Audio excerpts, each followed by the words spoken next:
Salut, c'est Chef. Salut, c'est Ryzen. Bienvenue dans cette nouvelle Arkham JCE TV. Et après l'interruption Investigator Awards.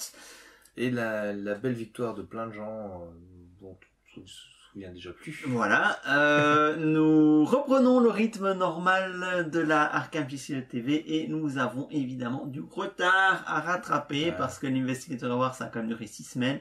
Et donc, enfin 6 vidéos. Et donc, il est temps de rattraper notre retard. Et on va rattraper notre retard en commençant par le 5e paquet du cercle brisé que nous n'avions pas encore reviewé dans les griffes du chaos. Eh bien, la première carte, c'est une carte gardien, grenade qui est en soutien. C'est la grenade MK1, c'est un objet, une arme à distance. Ça coûte 3 à 4 XP. Ça a une icône de force, ça a 3 provisions. Si elle n'a plus de provision, on doit la défausser.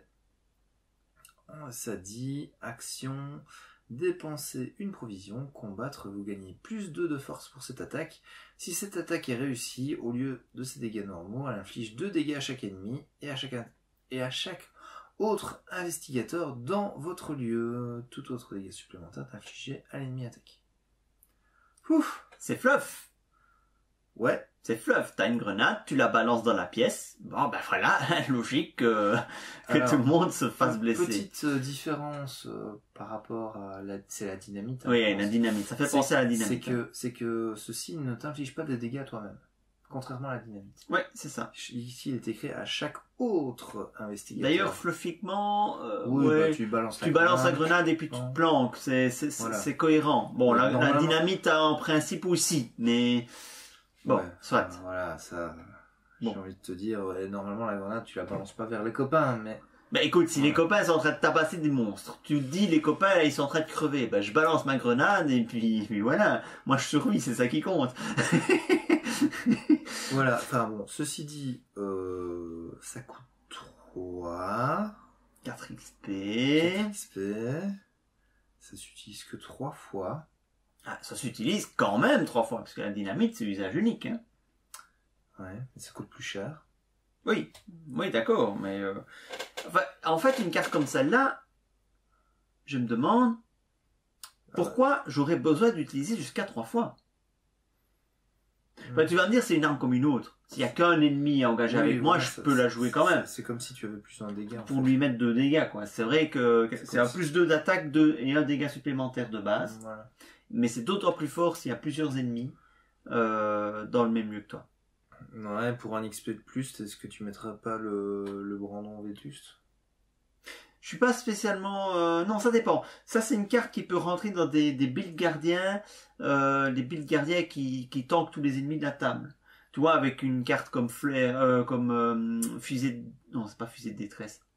Enfin, la carte où il a, une fusée qui attire les ennemis, là. Tu vas attirer tous les ennemis vers toi. Mais du coup, t'es plutôt dans une optique de partie à 4 joueurs, du coup. Où il faut qu'il y ait beaucoup d'ennemis. Il en faut, hein. Il y a des gens qui jouent à 4 joueurs. Mais. Oui. Mais. Non, mais, je veux dire, c'est plutôt limité à ça, c'est l'utilisation de cette carte. En solo, tu vas pas la mettre. Non, en solo, non. En solo, ça n'a aucun vraiment intérêt. Même à 2, c'est très limite. À 3, tu commences à y penser, mais... En solo, en fait, c'est l'effet d'une machette. Ah non, c'est un peu mieux parce que c'est plus 2 d'attaque. C'est ça. Mais bon, 4 XP et 3 de coup. Ouais, c'est cher malgré tout pour ce que ça fait. Hein. Ouais. Donc, moi, je suis pas convaincu. Oui, si, dans une partie multi, à 3-4, là, ça devient efficace. À 2, c'est circonstanciel. Même, est-ce que tu vas pas plutôt mettre, je sais pas, d'autres types d'armes? Je sais pas. Je sais pas, ça dépend du build. Si tu veux faire un build qui attire tous les ennemis à toi sur une table multi, je crois que ceci, c'est clairement, ça rentre dedans. Maintenant, c'est pas la carte qu'on va voir, parce que c'est beaucoup trop d'XP. Beaucoup trop d'XP pour que... Le rapport coût-performance n'est pas suffisant. N'est pas suffisant pour que ça se devienne une carte à mettre dans tous les decks. Je suis d'accord. Alors, carte suivante. Alors, si le lien voulait fonctionner... Ah, il prévoit un bouton sur le site français là d'ArkhamDB là. On prévoit un bouton pour aller à la carte suivante, mais il marche pas le bouton pour aller à la carte suivante. Je vais faire la carte suivante, résoudre tes problèmes techniques. Donc c'est renfort de l'agent. C'est pas moi, c'est le site qui est mal conçu. Ok. C'est renfort de l'agence, non? Oui, renfort de l'agence, c'est ça. C'est une carte gardien qui a les traits soutien et allié, qui coûte 7 et qui a 5 XP. 7, qui coûte 7. Et tu parlais de coûts et d'XP cher. Hein. Ça a des icônes de volonté, d'intelligence et de combat. Ça a 4 de vie et 4 de santé mentale. Les renforts de l'agence peuvent se voir assigner les dégâts et ou les erreurs infligés aux autres investigateurs dans votre lieu. Donc ça c'est plutôt pas mal. Et ça a 2 actions rapides. Incliner les renforts de l'agence et infliger-leur un dégât. Vous infligez un dégât à un ennemi dans votre lieu. Et il y a le même pour les indices, donc inclinez les renforts de l'agence et infligez-leur une horreur. Découvrez un indice dans votre lieu. Ah! Les effets sont évidemment super forts. T'as flic en patrouille intégré, t'as utilisable jusqu'à 4 fois, t'as 3 indices, non, potentiellement 4 indices, pas en même temps, hein, tu peux pas faire les 4 dégâts et les 4 indices, mais t'as un sac à points de vie, tu peux tanker pour les copains, mais c'est beaucoup trop cher. C'est vrai que c'est cher. C'est beaucoup trop cher. 7 ressources. Pour moi, ça ne les vaut pas. Honnêtement, pour moi, ça ne les vaut pas. Ça ne fait que... Ben, voilà, c'est vrai que c'est hyper versatile. C'est hyper versatile comme carte. T'as besoin d'indices, paf, dégâts là-dessus, tu prends des indices. T'as besoin de mettre un dégât supplémentaire, boum, t'inclines, t'as un dégât supplémentaire. Mais ça reste qu'une fois. Tu dois l'incliner, boum, un dégât, c'est fini après. Ou alors il faut t'arranger pour le redresser. Les indices, pareil, t'inclines, boum, c'est fini après. Souviens-toi de la carte gardien qui n'avait pas de capacité, qui avait 3 points de vie, et tu pouvais également mettre les dégâts infligés aux copains dans le même lieu sur cette carte. Ouais, je vois, oui. True Grit, mais en français, je ne sais pas. Mais non, je ne sais plus le texte de la carte en français. Voilà, mais... oui, voilà, non, je sais plus. Ça coûtait 3. Ouais, oui, je me Et souviens. ça se jouait. Ouais, ça se jouait. Donc, et je pense qu'il y a la même pour les horreurs qui a dû sortir, non? Je pense qu'il y a la même pour les horreurs qui a dû sortir. Enfin bon, ce que je veux te dire, c'est que bah, tu as cette carte qui coûtait 3, hein, avec le tampon, entre guillemets, à un dégât. Tu as cette... Et on ne trouvait pas ça trop cher, ça se jouait même. Tu as la même avec les horreurs. Ça coûtait 3 aussi. Et ça se joue, en soi. Donc, ceci, c'est une combinaison de l'une et l'autre, d'accord, qui coûte le prix des deux. Je vois où tu veux en venir. Mais avec juste un de plus. Avec juste un de plus au niveau du coût, pour le dégât en plus et l'horreur en plus. Maintenant, évidemment, il y a le coût en XP qui est loin d'être négligeable. Mais ce que je veux dire, c'est que c'est pas un coût exorbitant si tu réfléchis aux effets des choses qui sont là. Je nuance. Vas-y. Il est, pour moi, beaucoup plus cher de mettre 7 ressources que d'en mettre en une seule fois, que d'en mettre 6 en 2 fois. Je comprends. Tu vois ? Je comprends. Sortir ça, c'est te priver en même de temps, beaucoup d'autres choses en attendant. En même temps, tu peux mettre ça tour 1. Oui, t'as juste ça sur la table. Bah, t'as juste ça sur la table, c'est loin d'être négligeable. C'est vrai, tour 1, tu joues ça, puis tu peux déjà choper un indice. Dans un lieu à 7, de valeur occulte, tu chopes un indice, pas de problème. Et puis, moi je vais même plus loin. Si tu joues cette carte, si tu investis ce coup dans cette carte, est-ce que tu vas pas jouer aussi l'archétype un peu soin du gardien pour soigner cet allié? Soigner l'allié, oui, bah oui, évidemment, un allié comme ça, t'as envie de... En fait, ça, c'est une carte que t'as envie de soigner. Que t'as envie de builder autour. Oui, voilà, c'est ça. Donc, je suis d'accord dans le sens où c'est beaucoup trop cher pour revenir en mode lambda dans un build. Ça, je suis d'accord. Faut construire autour. Maintenant, si tu te dis, maintenant, ça a l'air marrant. Construire autour d'une carte de 5 XP, c'est toujours difficile. Hein. Il faut déjà les avoir, ces 5 XP, pour se payer le premier exemplaire. Et puis avoir encore 5 XP pour éventuellement s'en payer un deuxième exemplaire et quand même vraiment jouer dessus, quoi. Tu vois ? Ouais, je vois, mais bon, pour moi, c'est ça a un certain équilibre. Je veux dire, j'ai pas envie de dire que c'est équilibré, parce que je trouve que le cours en XP est quand même un chouïa cher. Mais ça peut rentrer, quoi. Ça peut rentrer. Ça peut rentrer, oui. Et ça peut mais... être drôle à jouer aussi. Même si je vais comparer ça avec une carte qui n'a rien à voir, mais un homme au gant rouge, qui lui aussi avait 5 XP, et qui coûtait que 2 ressources. Et qui avait quand même un effet sympa. Il avait 4 points de vie, 4 points de santé mentale aussi. Oui, hein, il te restait qu'un tour. Il te mettait 2 stats à 6. Je n'ai pas vu beaucoup jouer. Je ne l'ai pas vu beaucoup. Il est neutre. C'est normal. Et il est neutre. Mais c'est normal. Il se barre au bout d'un tour. Mais il coûte que 2. Ouais, il se barre au bout d'un tour. Donc c'est pas... Moi, je suis sûr ça, on ne le verra pas. C'est pas le même. C'est pas le même. On ne le verra pas non plus. 5 XP, les gens n'investiront pas 5 XP, n'attendront pas d'avoir 5 XP pour ça. Quand tu vois tout ce que tu peux avoir d'autre pour 5 XP. Autant le 7 de ressources, je peux encore comprendre. Oui, il n'y a pas de problème, tu peux le jouer tour 1. Ok, ça, c'est jouable, hein. 7 c'est cher, mais c'est pas impossible. Mais le 5 XP, pour ça, je sais pas, je l'aurais peut-être mis à 8 ou 9 de coups pour 0 XP, ou 1 XP, mais je sais pas. C'est le discours que je tiens depuis le début d'Arkham. Hein. Allez voir les vidéos du Corset, je disais déjà ça. Tu disais quoi? Le problème, c'est l'XP. Moi, j'ai toujours dit ça. Moi, j'ai jamais considéré que l'XP était vraiment un problème. Pour moi, une carte comme ça à 5 XP, c'est un problème. En fait, comment dire? Si tu build autour de cette carte et que tu veux jouer autour, et ça peut être marrant de le faire, comme c'est ton idée de base, tu vas le payer pour. Et je pense que ça a un intérêt. Ça va être amusant. Ce sera pas le plus efficace. Bien sûr. Ce sera pas le plus, le top deck. Mais ça va être marrant de sortir mais ça. Je suis entièrement d'accord avec toi, mais alors ce discours-là, je peux le tenir pour la grenade MK aussi. Si t'as envie de builder autour de ça, tu le fais. Je trouve même pas ça marrant. Ah oui, mais bon, voilà, ça c'est les goûts et les couleurs. Tu vois Autant ici, t'as un allié, t'as les renforts de l'agence, quoi. C'est le FBI tout entier qui débarque. Ils vont te buter les ennemis, ils vont te collecter les indices, ils vont faire tout ce que tu veux, tout ce que tu ne sais pas faire. Autant ta grenade, elle est situationnelle parce qu'elle dépend du fait d'avoir suffisamment d'ennemis pour en profiter. Oui, ça, c'est pas situationnel. On est d'accord, mais... Ça, c'est pas situationnel. Donc ça, tu as un plus grand potentiel de deck building autour. Mais c'est deck buildé sur une carte qui coûte 5 XP. Oui, d'accord. Mais c'est moins qu'en situationnel quand même. Oui, je suis d'accord. Mais voilà, je suis... Alors, je comprends que tu ne sois pas convaincu. Non, mais je reconnais que la carte est super forte. Hein. Ce n'est pas du tout ça que je remets en question. C'est drôle, en fait. C'est même drôle. Ça peut être drôle à jouer. Oui, j'ai même presque envie de dire ça. Ouais, c'est un peu trop, voire même limite un peu trop fumé à jouer. Et c'est pas unique.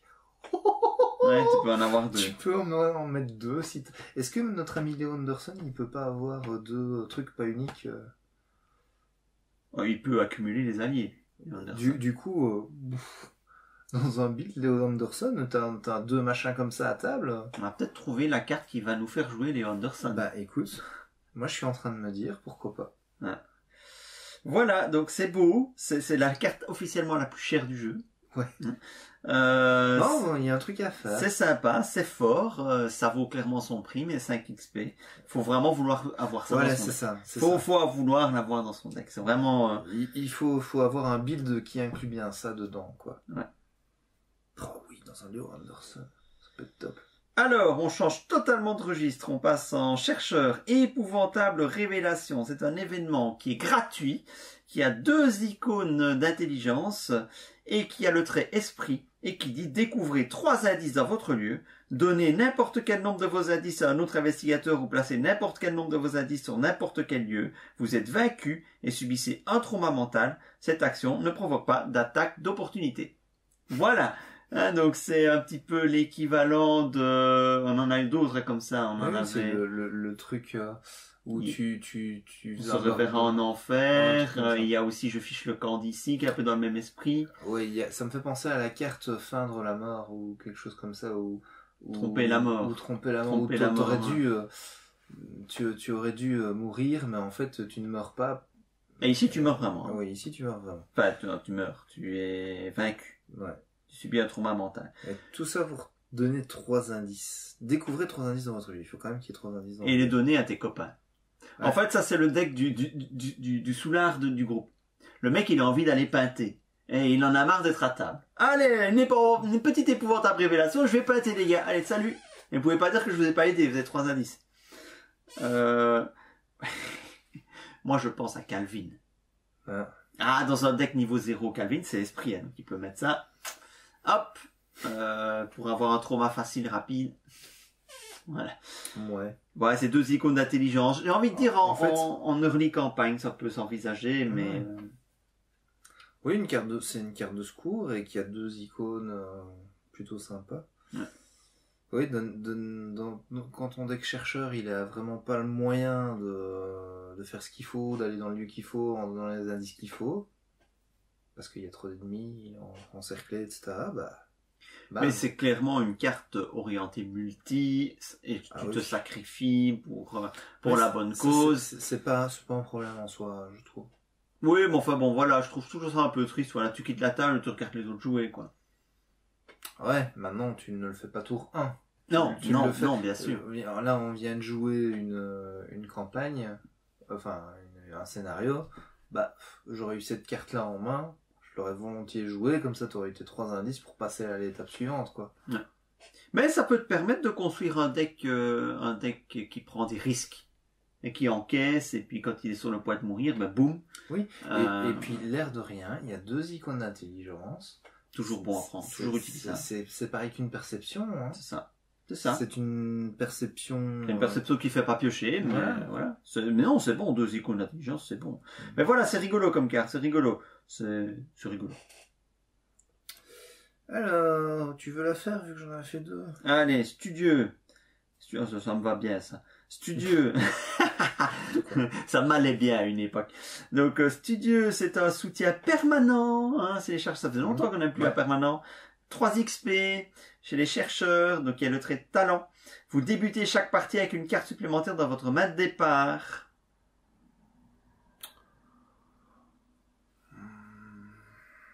« 3 XP pour ça. 3 XP pour ça. Pour une carte. Maintenant, pour activer une étude supérieure. Ouais, ok.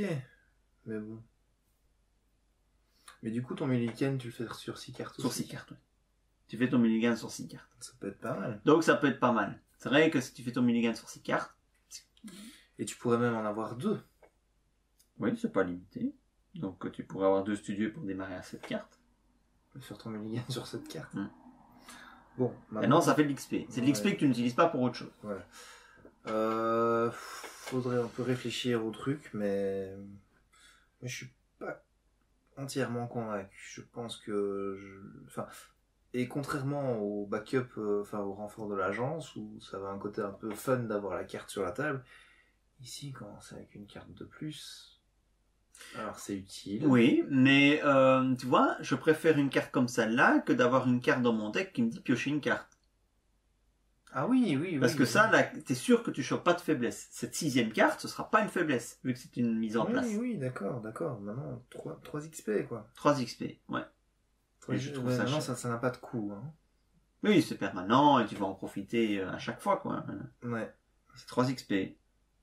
Voilà, ça dépend. Si tu as un deck niveau 0 qui tourne déjà bien, tu peux te permettre ça pour le faire tourner encore mieux. Ouais. Maintenant, ça dépend un peu. Je crois que ce genre de carte va dépendre de ta courbe de prévision de pexage, d'XP. Oui, et puis ça va aussi dépendre de ton besoin d'avoir des cartes. Bien sûr, évidemment. Si tu joues à un étude supérieure, oui. Ça, c'est un atout. De toute façon, vu que c'est une carte qui coûte 3 XP, il y a quasiment que les chercheurs qui peuvent la mettre. Ouais. Ou les investigateurs. Ouais. Donc voilà. Carte suivante, on passe en truand. Une petite faveur. C'est un événement, faveur, service qui coûte 2, qui a 2 icônes de combat. Et ça dit, infliger 1 dégât à un ennemi non élite dans votre lieu. Réponse. Quand vous jouez une petite faveur, augmentez de 2 son coût. Changez infliger 1 dégât en infliger 2 dégâts. Et quand vous jouez une petite faveur, augmentez de 2 son coût. Changez dans votre lieu dans un lieu éloigné de jusqu'à 2 connexions. Bah voilà, c'est une nouvelle carte Mégathune, hein. C'est Une nouvelle carte Preston. C'est ça. Une solution de plus pour Preston Fairmont. Et moi je dis des dégâts directs, c'est toujours bon. C'est des dégâts directs sans test. Alors, tu vas payer 2 pour mettre un dégât? Non, si tu la joues pour au moins mettre 2 dégâts. Ça coûte 4. Tu joues ça dans un Preston. Ou dans un deck qui serait ultra friqué, mais c'est surtout pour un Preston, ça. Ça a 2 icônes de combat aussi. Hein. Oui, ça c'est pas mal aussi. Hein. Donc c'est pas mal. C'est pas mal du tout. Je sais pas trop quoi dire en fait. Mettre des dégâts à distance, c'est bien. Donc... Moi je pense que dans un Preston... ouais, ça tient la route. Pas ailleurs. Non. Ou alors avoir un deck ultra friqué, un Jenny Barnes ultra friqué. Ouais. Parce que... bon, on est d'accord que payer 2 pour un dégât, ça n'a pas vraiment d'intérêt. Attaque par surprise, c'est la même chose, non? Non, tu as plus de dégâts qui sont faits. Ouais. Alors, tu veux sans doute dire attaque par derrière qui coûte... Ah oui, attaque par surprise, ça donne 2 dégâts à un personnage incliné. Et puis attaque furtive, tu utilises ton agilité pour attaquer et ça fait 3 dégâts. Et attaque par derrière, ça me fait... Ça fait 2 dégâts à un personnage incliné. Non, ça c'est attaque par... Ça c'est... Attaque par surprise. Attaque par derrière, c'est celle où la Pornstar sort sa dague de sa botte, là. Hein? Non. Je ne sais plus. Mais le fait est que c'est 2 et 3 dégâts les autres cartes. Pour un coup de 2 ou de 3. Ouais. Voilà. Ici, on a un ratio 1,5 sur l'effet de base. Donc ça me pose problème. Ensuite, payer 4 pour 2 dégâts, on est toujours au même ratio. Oui, c'est ça. Donc, voilà. Et allez, donc... Et ce qui peut être intéressant, c'est les dégâts à distance. Maintenant, mettre un dégât à distance, il faut payer 4 pour mettre un dégât à distance. C'est cher. C'est super lourd. C'est pour donc tu vas peut-être plutôt la jouer pour mettre 2 dégâts à distance, mais dans ce cas, tu vas payer 6. C'est méga thune, quoi. C'est Preston, quoi. Ouais. Preston, il peut se les payer à chaque tour. Ouais, une. Ouais. Une à chaque tour. Ouais. Ouais, moi je suis pas convaincu par cette carte. Je suis pas convaincu. Je comprends la logique, je vois ce qu'ils ont voulu faire, mais ce qui est sans doute le plus intéressant sur cette carte, c'est ces 2 icônes de combat. Vraiment, hein.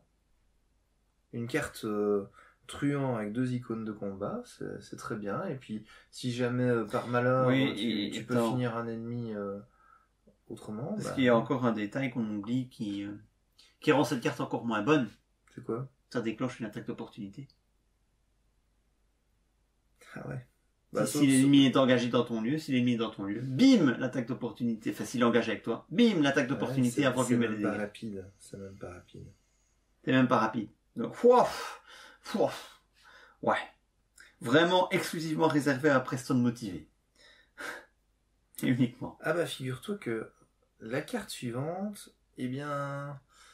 chaque jour suffit ça. Je serais déjà beaucoup plus enclin... Je te laisse lire. Mais... Donc, c'est un permanent truand qui coûte 3 XP, qui a le trait talent. Vous débutez chaque partie avec 2 ressources supplémentaires. Ah oui, c'est un petit peu comme studieux, mais pour les truands. Et je trouve que 2 ressources supplémentaires, c'est beaucoup plus fort qu'une carte supplémentaire. Un court terme, oui. Pour la mise en place. Oui. Pour la mise en place, c'est ce qui est écrit, hein, vous débutez. Ouais. Donc débuter, c'est mise en place. Ouais. Maintenant, truand joue pas du tout de la même façon que chercheur. Donc... Ah non, d'accord. Mais... Donc le truand a plus besoin de ressources que le chercheur. Il en génère plus aussi, mais... Ouais. C'est super fort. C'est super fort. Pour un archétype ultra friqué, c'est... Ouais, ça peut être vraiment bien. Tu peux l'avoir 2 fois. Pouah. Et démarrer avec 9 ressources. Ça, oui, c'est bon, pas grand chose à dire de plus, hein. C'est hyper sympa parce que ça t'offre des possibilités en début de partie. C'est dommage que tu ne puisses pas payer les renforts de l'agence avec ça. Mais bon. Ouais. Tu trouveras bien Lola, elle pourrait le faire. Ah non, même pas. Non. Pourquoi elle pourrait pas? Bah parce qu'elle, ouais, si. Elle joue, elle a ça, elle démarre avec cette ressource, elle switch de rôle, elle joue renfort de l'agence. Ouais, et puis c'est un permanent, donc il n'y a même pas besoin de switch. Enfin.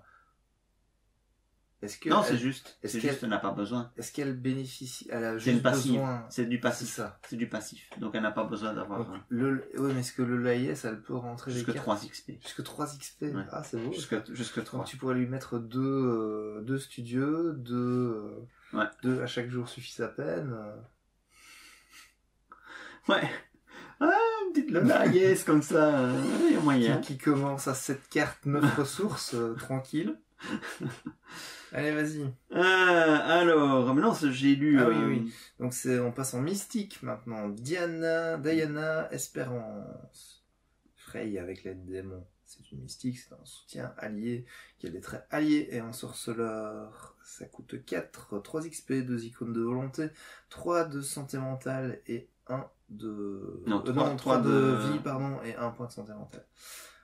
Ça a 3 secrets, et ça dit... Action rapide, attacher un événement. Sort non faiblesse de votre main à Diana Espérance, limite de 1 événement attaché à elle. L'événement attaché peut être joué comme s'il était dans votre main. Il n'est pas placé dans votre pile de défauts après avoir été joué. Il reste attaché. En tant que coût supplémentaire pour jouer l'événement attaché, inclinez Diana Espérance et dépensez un secret. Donc en gros, ça te permet de jouer 3 fois un événement. Eh bien... Dans un deck cancel. Pas forcément dans un deck cancel, avec juste un événement cancel. Déjà, c'est très bon. Oui, ben, l'événement mystique qui cancel. Oui, c'est ça, mais t'as pas besoin d'un deck cancel. Oui, mais juste avec l'événement. C'est super fort. C'est super fort. Un contre-sort aussi. C'est super fort. Tu sais... Bon, il faut la mettre en jeu, hein. 4 ressources, 3 XP. Mais c'est super fort. Pouvoir rejouer 3 fois le même événement. Alors, c'est un sort, obligatoirement. Un sort, oui, mais comme s'il était dans ta main. Il y a beaucoup de sorts utiles, quoi. Qui ne risquent pas d'être défaussés. C'est un tampon de 2 de dégâts physiques, ce qui est toujours bon à prendre aussi. Ouais. Il y a 2 icônes de volonté, ça peut être utile aussi. Oui, dans le pire des cas. Si on la joue pas. Donc, tu peux la jouer en x2. C'est pas mal. Par contre, ça prend l'emplacement d'alliés. Maintenant, en mystique, c'est pas trop un problème, en fait. C'est pas l'emplacement. Il y a peut-être David Valenfield qui booste un peu ta volonté, t'apporte un peu de ressources. Voilà, c'est une option différente qui est tout à fait valable, je trouve. Et puis après Olive McBride qui essayera tout au moins une fois, on a Diana Espérance qui fraye avec les démons. Bah dites donc, les mystiques ils s'emmerdent pas. Hein. Donc voilà, ça c'est fait. Alors on a les cartes suivantes. Ah, ça va te plaire ça. Oh bah c'est sympa, déjà ça coûte 0, donc ça me plaît. Nier l'existence de niveau 5, donc 5 XP pour se nier l'existence. C'est un peu plus cher quoi. Ouais. Alors ça coûte 0, c'est gratuit, ça a une icône libre. Donc c'est la version plus chère de nier l'existence. Ouais. Ça a les traits sort et paradoxe. C'est rapide à jouer quand une carte rencontre ou une attaque ennemie devrait vous infliger une des choses suivantes. Choisir une option. Défausser des cartes de votre main, perdre des ressources, perdre des actions, subir des dégâts ou subir des horreurs. Donc jusque là c'est la même chose que la carte de base. Ignorer cet aspect de l'effet. Donc là c'est toujours pareil. Ensuite, effectuer l'inverse de cet aspect. Respectivement, piocher des cartes, gagner des ressources, gagner des actions supplémentaires, soigner des dégâts, soigner des horreurs. J'adore le card design de cette carte. Là, c'est génial. J'adore ça. Bon, outre le fait que j'adore le card design de cette carte, ça coûte 5 XP. Donc, à ton avis, Raison, toi qui as joué Nier l'existence. 5 XP, c'est cher. C'est très cher. Surtout quand la carte de base, elle vaut 0 XP. Et elle coûte 0. Donc... 0 XP la carte de base? C'est pas 2? Non. Non, c'est 0. Je pense vraiment que c'est 0. Hein. Attends, je vais te dire ça. Hop. J'ai la carte liée. Je suis sur un vrai site, moi. Ah oui, c'est 0 XP, ouais. C'est 0 XP, donc. C'est super fort. Ça peut être très drôle. C'est très fun. Ouais, c'est super fun. C'est fun à jouer. C'est super fun. Et le mieux, c'est quand on te dit tu perds toutes tes ressources. Quand t'as dit ressources, bah, tu te retrouves avec 20 ressources. Perdez toutes vos cartes. Ouais, tu passes de 7 à 14 cartes. Ouais, après, tu dois les défausser. Mais... Ça peut être vraiment chouette. Ouais, bah, évidemment, il faut la situation qui va faire que... Ah mais non, moi je trouve que c'est super chouette, c'est super fun. J'ai envie de jouer cette carte. Peut-être que si tu joues, tu mets cette carte sur Diana Espérance. Alors là... sur Diana Experience, punaise. Alors là... c'est la fête. Alors, faut dire, voilà, si tu veux ça x2 plus Diana Expérience x2, bah, ça te coûte quand même 16 XP voilà. Pour faire ceci, mais qu'est-ce que c'est drôle! Mais qu'est-ce que c'est drôle! C'est assez monstrueux. Ah, mais qu'est-ce que c'est drôle de faire la nique au deck de rencontre comme ça! C'est vraiment ça, quoi! J'adore! C'est vraiment, t'es là, subissez, vous perdez toutes vos ressources. Yes! Tu vois? C'est trop cool! Ouais, maintenant, cool. Voilà, il faut faut pouvoir le placer, quoi. Attends, t'as un grand ancien qui, t'es en train de mourir, t'as un grand ancien qui va te coller 3 dégâts et 3 horreurs, et bim! Tu les récupères, non, tu les récupères pas les deux, hein, c'est soit les c'est là ou l'autre, oui, d'accord, mais Ouais, donc ça peut être fun à jouer, je pense que c'est comme le backup de l'agence. Enfin, les renforts de l'agence, il faut penser à cette carte. Et il faut trouver une manière de la rentabiliser au maximum. Alors je pense notamment à la carte le soutien Vermis quelque chose là qui te permettait de rejouer des événements qui se trouvent dans ta défausse, si je me trompe pas. Je vérifie. Oh là là là. J'ai pas révisé mes cartes moi avant de venir. Moi non plus, mais j'ai une mémoire exceptionnelle, tu sais. Voilà, de Vermis Mysteris, incliné Vermis Mysteris, prenez une fatalité dessus, jouez un événement sort ou perspicacité de votre pile de défauts en réduisant de 1 son coût. Ah oui. Après, ceci dit, après... Non, c'est une action, donc tu ne peux pas jouer ça en rien. Tu peux pas jouer nier l'existence oui. Avec ça. Oui. Donc non, ça ne marche pas. Mais ça marche avec Diana par contre, parce que c'est une action rapide. Avec Diana, ça... Attends. C'est une action rapide avec Oui, c'est rapide. Je suis pas certain. Je suis pas certain. On s'est peut-être un peu emballé là. Ah oui, parce que là tu as... C'est une réaction, ceci. Tandis que Diana, il faut que ce soit une action rapide. Oui. Tu n'as pas de fenêtre pour déclencher. Il faudrait revoir le texte de Diana. Non, c'est action rapide. Jouer une carte... oui, c'est pas réaction. Ce n'est pas réaction, c'est action rapide. Ah oui, donc on s'est un peu emballé. On s'est un peu emballé sur les combos possibles. C'est dommage, ça aurait été fun. Mais... Ah non, attends. L'action rapide, c'est attacher l'événement sort. Et puis il y a un passif. L'événement attaché peut être joué comme s'il était dans votre main. Donc c'est bon, ça marche. Ça marche avec c'est bon. Voilà. Ok, la vérité est rétablie. Voilà, c'est ça. Mais bon, donc, ouais, ça peut être fun à faire. C'est fun. Mais moi, je trouve que c'est bien parce que ces cartes à 5 XP, elles sont fun. C'est fun. C'est un peu comme à l'époque du fusil à éclair. Personne ne joue, mais qu'est-ce que c'est fun. Donc, il y a des gens qui le jouent, hein. Oui, il y a des gens qui le jouent. Oui, quand je dis personne ne le joue, c'est pas vrai, hein. Mais, je fais un coucou à Mercis, d'ailleurs, qui le joue. Voilà, c'est pas ça qu'on va mettre en priorité. Enfin, pas ça qu'on va avoir le plus souvent. Tu sais, je pensais ne jamais mettre le Brandon Vétuste dans mes decks et au final, ça reste. Fendoir Vétuste. Fendoir Vétuste, mais ça reste une très bonne carte en fait. Ouais. Allez, c'est à toi. L'épreuve du feu, on passe maintenant en survivant. C'est un événement esprit qui coûte 3, qui est unique au livre, qui est rapide et qui est à jouer uniquement lors de votre tour. Choisissez une de vos compétences. Jusqu'à la fin de votre tour, fixez la valeur de base de cette compétence à 5. Tranquille. What else? Tranquille, ça coûte 3. What else, ça coûte 3. Voilà. Ça, je trouve ça vraiment génial parce que tu as toujours une situation où tu es dans la merde parce que tu dois réussir un test d'intelligence et tu as pris un imbécile, tu vois. Je me souviens que nous avons eu ce problème. Je sais plus. C'était la première ou la deuxième fois qu'on a fait Dunwich. On avait 2 personnages qui avaient 2 pauvres, 2 en intelligence et pas moyen de s'en sortir, quoi. Ouais. Avec une carte comme ça, tu te fixes à 5. En plus, c'est rapide, donc c'est-à-dire que tu as encore tes 3 actions en étant à 5. Et puis voilà. Mais ça ne peut pas être utilisé. Ce qui est dommage, c'est que ça ne peut pas être utilisé pour les tests du deck de rencontre pendant la phase de mythe. Oui, ok. Maintenant, c'est les tests du deck de rencontre, tu les subis, et puis voilà. Moi, je te parle d'une situation où il faut qu'on fasse un truc et on est bloqué parce qu'on n'a aucun moyen de le Quand faire. tu dois taper, ça. Ah oui, aussi. Parfois. C'est la même chose. Hein. Investiguer ou taper, pour moi, c'est... Enfin, c'est très bien comme carte parce que c'est multi-outil. C'est ça. C'est dans l'esprit survivant quelque part. C'est très versatile, c'est survivant. Ça coûte 3.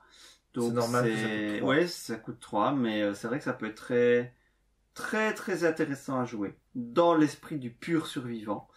C'est rapide. Donc ça ne te consomme pas une action. Donc tu auras toutes tes actions pleines à profiter de ça. Ça va être trop cher sinon. Voilà. Donc c'est pas mal. Parce qu'en plus tu peux le booster, hein. Ta compétence de base, elle est de base, elle est à 5, mais après si tu joues à talent en dépensant des ressources, cacher son jeu. Ouais, avec cacher son jeu, tu passes à 6, quoi. Ouais, tout à fait. Donc voilà, c'est bon, généralement quand tu joues cacher son jeu, tu joues pas des cartes qui coûtent 3. Mais voilà. C'est une possibilité. Faut jamais dire jamais, hein. Allez, une super carte pour toi après. À pas de niveau 3. Cette carte avait déjà une version de base. Je ne sais même plus combien elle était, de quel niveau, ni ce qu'elle faisait. C'était une carte de base. Ouais, c'était une carte de base. Qui coûtait 1. Et qui était à 0 XP. Donc là, c'est la version 3 XP. Donc APA, ça coûte 1, 3 XP. Ça a une icône d'intelligence et 2 icônes d'agilité. 3 icônes. Ça a le trait tactique. Choisissez une option.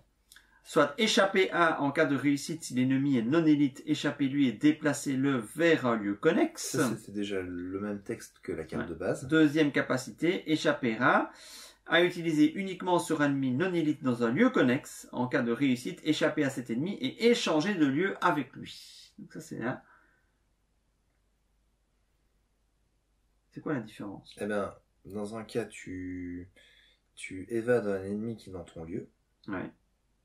D'accord. Dans le deuxième, et ça c'est la manière logique d'évader. Dans la deuxième, tu tentes une évasion avec un ennemi qui se trouve dans le lieu à côté. Donc si tu la foires, c'est pas grave, l'ennemi il est quand même pas engagé avec toi. Mais si tu réussis, tu peux échanger de place. Oui, mais c'est quoi la différence avec la version 0?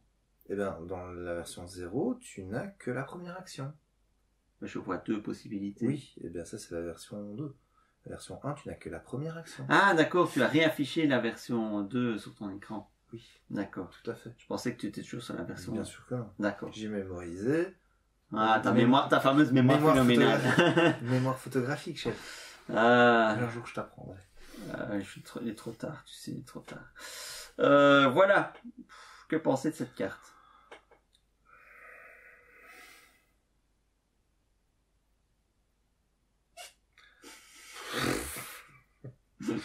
Bah, en fait, ça te fait gagner une action. Et ça te permet de débloquer le passage si t'as un ennemi embêtant en face de toi. Pas oublier que ça a 2 icônes d'agilité. Dans un deck agilité ou un deck Wendy, un deck Rita Young. Wendy, Rita Young, ouais. Mais voilà, dans l'archétype agilité. Mais pas ailleurs, hein, parce que... Et même là, je suis même pas sûr que ça va trouver sa place. Ouais, c'est ça. C'est encore autre chose. Bon, du coup... T'as les bonnes cartes, toi, hein. Vas-y, fais-toi plaisir. Mais on passe en autre, c'est la dernière carte. Ouais.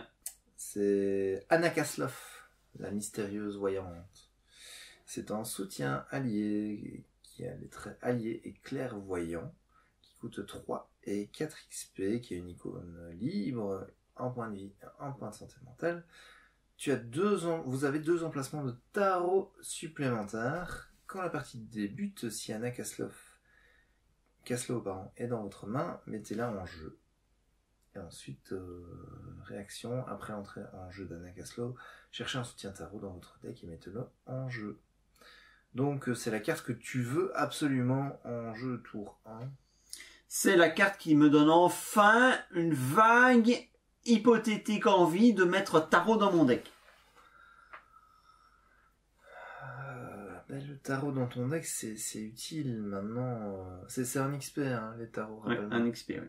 En fait, ce qui est bien, c'est que ceci va permettre d'avoir des tarots différents. Tu peux avoir 3 tarots, et Ouais. ça c'est bien.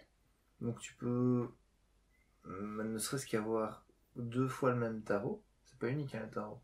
Je pense pas, non, tu peux cumuler. Donc ça veut dire que tu peux avoir plus 2 dans une stat.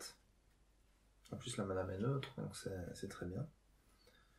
Et en plus de ça, tu peux avoir un boost dans une autre stat. Donc, allez, tes cartes tarot deviennent pas mal. Maintenant, si tu joues ceci, tu vas plutôt réfléchir à la faire venir en jeu vide. Donc, allez, il a la carte neutre qui fait popper les alliés, là. Oui, hein, demander un service, Ouais, c'est ça. par exemple. Tu as la carte survivant aussi qui fait Ouais. popper les alliés. Donc tu as des possibilités pour la faire rentrer en jeu rapidement. Voilà. Cela dit, hein, un studieux, ça fait une carte de plus en main pour essayer de la choper tour 1. Voilà, avec les tarots. Avec les tarots, studieux, ça peut être intéressant, tu vois. Parce que ça te fait un mulligan plus important. Ouais. Tu vois 12 cartes de ton deck au lieu de 10 avec un seul studieux. Maintenant, moi je trouve qu'elle a un gros défaut, cette carte, c'est qu'elle est fragile. Elle est fragile. Elle est super fragile. Elle coûte quand même 3 et 4. Ouais, et si jamais elle saute, bah, tes emplacements de tarots supplémentaires, bernique, ils s'en vont. Et donc si tu as 3 tarots en jeu, bah, tu dois te défausser de 2 tarots. Ouais, tout donc à fait. c'est délicat, hein. C'est délicat à jouer, il faut la protéger. J'aime bien, ça permet de booster l'archétype tarot. Enfin l'archétype tarot, n'exagérons pas, mais l'usage des tarots dans les decks. Et d'en tirer vraiment parti, mais c'est fragile. Par contre, un truc qu'il faut quand même se rendre compte, c'est que ça utilise un slot d'allié. Enfin, ça paraît évident, hein, mais... Et du coup... C'est pas anodin. C'est pas anodin, et donc... Ça veut dire que tu sacrifies ton slot d'allié pour ça. En chercheur, tu vas avoir des alternatives. Ouais. En truand, tu as des Bien alternatives. sûr. En survivant, tu as clairement aussi des Bien alternatives. En gardien, ben, oui, hein, moins peut-être. Et en mystique aussi. En mystique, oui. Mais je crois qu'en mystique, c'est peut-être encore... enfin, sauf depuis que Diana est là, mais... ouais, enfin, faut se la payer, Diana. Ouais. Bah, celle-ci aussi, il faut se la payer. Moi, entre me payer une sorcière qui fraye avec des démons et me payer une voyante... Je préfère Diana. Ouais, moi aussi. Je préfère Diana. Mais bon... c'est à voir si vous avez envie d'explorer le build de tarot. Personnellement, je suis pas convaincu. Non, parce que ça ne gomme pas les défauts des tarots. Les tarots gardent leurs défauts traditionnels. Si tu l'as pas dans ta première main, c'est une carte morte dans ton deck. Après, c'est tout. Ouais, c'est pas une carte C'est morte. une carte morte. Ça n'a pas d'icône et tu dois payer 3 pour la mettre en jeu. Payer 3 pour avoir un bonus de plus 1. Bah oui. Non. Ça se fait, hein. Pas rentable. Ça se fait. Pas rentable. Ça se fait. Ça se fait. Moi, je trouve que ça se fait. Mais bon. Ah ouais, il y a des gens qui sont amusés à faire des stats sur XDB. C'est ton truc aussi. Ah ouais? Sur Arcane DB. Une stat de sortie de tarot, tout ça. Ouais, enfin, ouais. Oh, j'irai voir ça. Tu vas en faire une vidéo spéciale stats. Alors, Shep, ce pack. Bah, moi, j'aime bien. Il y a du fun dans ce pack. Il y a Ouais. beaucoup de fun dans ce pack. Moi, j'aime beaucoup. Moi, j'aime bien les renforts de l'agence. À chaque jour suffit sa peine. Diana Esperanza. Nier l'existence 5, c'est quand même... C'est fun. c'est fun. L'épreuve du feu est très bien aussi. Voilà. Oui, il y a du bon. Il y a du bon dans Il y a le du deck. bon, il y a du moins bon. Mais... Ouais, mais voilà. Je crois qu'il n'y a rien de totalement à jeter. Oh, il y a des choses difficiles à... Épouvantable révélation, il faut quand même reconnaître, c'est très difficile à jouer. Mais c'est fun. Anna Caslow, c'est pas non plus le truc... Encore une fois, ça dépend du build que vous voulez faire. Oui, mais ça, bon, c'est une phrase universelle. Hein. Non, mais il peut y avoir un intérêt, je veux dire, à avoir, je sais pas moi, une très haute stat. Tu imagines, Mark Harrigan. Il a 5 de baston. Donc, soit tu te dis, je veux en faire un combattant ultime, et je vais mettre 2 tarots de combat dans mon deck qui va monter à 7. Soit tu vas... C'est généralement ce que tu vas faire. Soit tu vas mitiger ses faiblesses et tu vas augmenter son côté... je ne crois ouais, pas en la mitigation de faiblesse par des bonus permanents. Avec Mark Harrigan, ça peut se faire. Hein, oui, c'est vrai que lui, il peut se mettre à +2 derrière, et alors voilà. effectivement, ouais. Avec Mark Harrigan, oui. Mais sinon, en règle générale, je ne crois pas en la mitigation de faiblesse avec des bonus permanents. Je crois plutôt en la mitigation de faiblesse avec des boosts ponctuels. Oui, mais l'avantage de Mark, c'est qu'il peut se donner les deux, et donc ça oui, évidemment. Ça peut devenir un très bon chercheur, en fait. Absolument. Mark Harrigan, il peut à peu près tout faire une fois qu'il est bien buildé, quoi. Donc, Ah oui, mais par contre, je viens de saboter mon argument moi-même. Mark Harrigan n'a accès qu'à gardien. Donc il peut pas mettre des tarots qui vont booster ses autres stats. Voilà, ça c'est fait. Allez, il est temps de nous quitter. Presque 1500 abonnés, on y est presque. Allez. On va sur Paris, Shep, si jamais on a les 1500. Non, j'ai dit qu'on l'a fait. On va se calmer avec les paris comme ça, hein, les paris à Paris, parce que sinon, voilà, on n'aura plus le temps. Hein. Il faut encore qu'on joue. Allez, jouez bien, salut. Salut.